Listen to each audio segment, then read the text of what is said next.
Well, 3 people have died following very heavy downpours in the OR Tambo region down in the Eastern Cape. Critical infrastructure in the Eastern Cape town of Port St. John's has also been completely destroyed. With the mudslide, the water infrastructure was severely damaged by the mud going in through the system. It was a blockage and not making the water drinkable. Water will be an urgent need. Toiletry bags, hot meals for those being housed in the walls, bulk food for those people whose homes were partially damaged, but the other stuff got washed away, mattresses. Speaking to the mayor this morning, it would be school uniform, stationery as well. Like it's school holidays coming up now. And the main thing is when they will be putting these temporary structures to see that they can be provided with a food hamper. And there has been a request also, I've just read through the request list, that for in terms of sanitation, water and sanitation in terms of toilets, etc. So we just hope that there's not the weather doesn't play out severe in the next 2 to 3 days, because the relevant authorities from the roads and infrastructure are trying to make the roads accessible to these 82 areas as well, so that we can see the extent of the damage there. But so far, the areas they have reached, 120 people have been brought to safety, but they are completely homeless. These structures has been washed away completely. All right, so that is the latest we were getting on the ground earlier. Let's, as we now head to 6:15 this evening, try and get a sense of what's happening in the district at OR Tambo district. I have their head of communications, Zimkhita Macingwane, joining us this evening. Hello to you, Zimkhita. So I'm afraid it's not looking like it's a very good situation on the ground. Roads being washed away, bridges being badly damaged. As we head into another night, how's it looking where you are? Good evening, Gareth, and good evening to the viewers at home. It's definitely not a good situation here in Port St. John's and in other parts of the OR Tambo district, as the preliminary report is indicating that at least 3 local municipalities have been affected, and those are the eNCA local municipality and KSD local municipality, where in eNCA local municipality there are 3 people that have that were reported to be missing on Friday morning, and 2 people were then later recovered and identified, and 1 person is still missing. Meanwhile, in KSD, a man who was fishing unfortunately slipped and fell down an embankment and lost his life.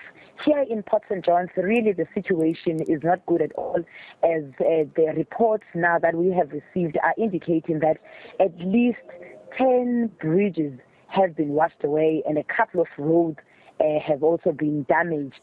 And I must also indicate, especially to motorists that are traveling between the R61 road between Zimkhita and Port St. John's, that they must be extra cautious, as there are 2 areas where the R61 route is damaged. But we have teams that are currently on site to continuously assess the extent of the damage as well as intervene when necessary. I would have imagined, considering the situation in that part of the country, especially near Port St. John, Zimkhita, that the call would be for anyone who doesn't need to be in these areas to rather avoid it and not just to drive carefully. Are you calling for anyone who's not part of rescue, search and rescue and EMS to rather avoid the area? We would definitely encourage members of the community who do not necessarily have to use that route to avoid it. But a stern warning is going to all the truck drivers and heavy-duty vehicles to completely avoid that route, because at this stage we don't know what is going to happen next now that half of the lane is already affected.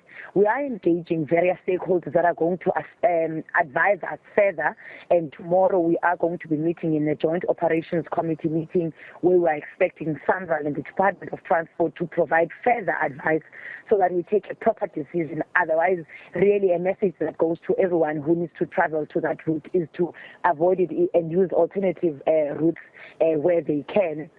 Gareth, what we are doing at the moment is also providing assistance to people who have their properties soaked, and we are accommodating those at the Port St. John's Youth center and providing them with hot meals as well as blankets and mattresses, so that at least while they are getting their items dried up, they have a place to keep them safe. I'm taking a look at the weather down in Port St. John's as well. Looks like in the next hour or two, there's going to be another very high chance of a sudden downpour as well. So this evening, give me a sense of EMS and rescuers on the ground. We know Gift of the Givers is there. We heard from them earlier. What's this evening going to look like? How worried are you? Our teams are stationed here in Port St. John's and in all the other areas that have been indicated to expect severe weather patterns. And we encourage members of the community to promptly report any incident so that we can quickly intervene. And they can do so by calling our disaster and risk management line, which is 047 501 6494. So that our teams can be dispatched to go and provide assistance. In cases where they can't get through to us, they can definitely speak to their ward councillors so that that information can quickly get to us so that we can intervene, because we don't want to we don't want to experience any more losses of lives, because every time one person passes away because of such incidents, we really feel the pain for those families. And Zimkhita, just repeat that number for me. I did write it down. I just want to make sure I have it right. Also, someone listening may have missed it. Just give me that number again, if you don't mind. That number again is 047 501 6494. Hospitals this evening, what are they looking like? Are they being overwhelmed, or are they handling the situation? At this stage, here in Port St. John's, there is a road that has been washed away that leads to Isilimela Public Hospital, which means now we have to ferry people to other hospitals. Otherwise, at this stage, we don't have a huge number of people that need such a service. So things are stable at the moment. We are requesting members of the community to avoid going to that route and to rather use the nearest hospital, which is St. Barnabas in another local municipality. Talk to me about fresh water and electricity from those areas, Zimkhita, that haven't been completely destroyed. What's the electricity and fresh water like for the rest of the residents in the area? The electricity outage that happened on Thursday definitely affected our water supply in Port St. John's, as well as the water treatment works, which was flooded. However, the OR Tambo Infrastructure, Water and Sanitation Department was prompt to intervene and fix the damaged infrastructure, and as a result, water has been restored in some areas. Where water is not restored, we are sending a water cutting intervention to the members of the community, and people who have not received the water cutting can get in touch with us so that we can provide that service. In terms of electricity supply, Eskom is still on the ground. Even last night, they were working around the clock to ensure that the parts that are still experiencing electricity outage because of those cables that are still lying on the ground can be restored. So we are just now, we were supposed to do this live via Zoom, but we couldn't because of the network connection, which means the electricity supply that is down in some areas is definitely affecting network connections as well. But our teams are on site and working with other stakeholders to ensure that restore the livelihoods here back to normality. Yeah, quite right. You and I were meant to be speaking via Zoom, and in case that broke up, you didn't hear that. Zimkhita saying that the Zoom connection was so bad, we had to revert to telephone. Zimkhita, very quickly, before I let you go, final question. What support do you need tonight? Anybody watching from national or local government, Gift of the Givers, what's the most urgent this evening? Before we even request that support, we'd like to extend a message of gratitude to all the local businesses here in Port St. John's who have offered a helping hand in terms of providing those hot meals for the people that are accommodated in the hall.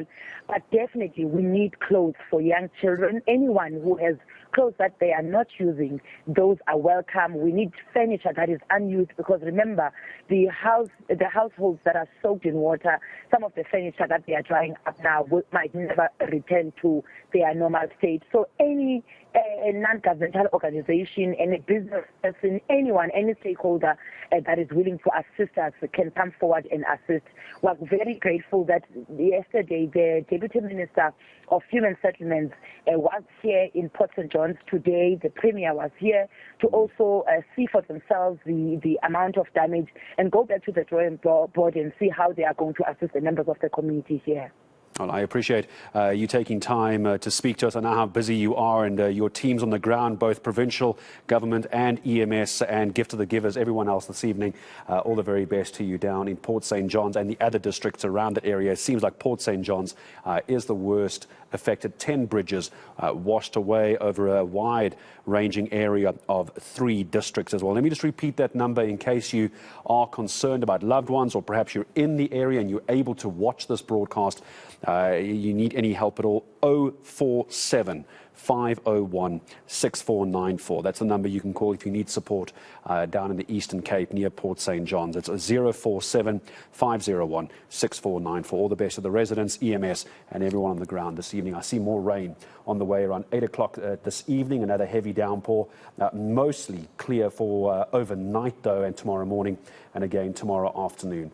Some more heavy rain. We'll keep touch with authorities on the ground. My thanks to Zimkhita Macingwane joining us, OR Tambo District Municipality spokesperson this evening. 27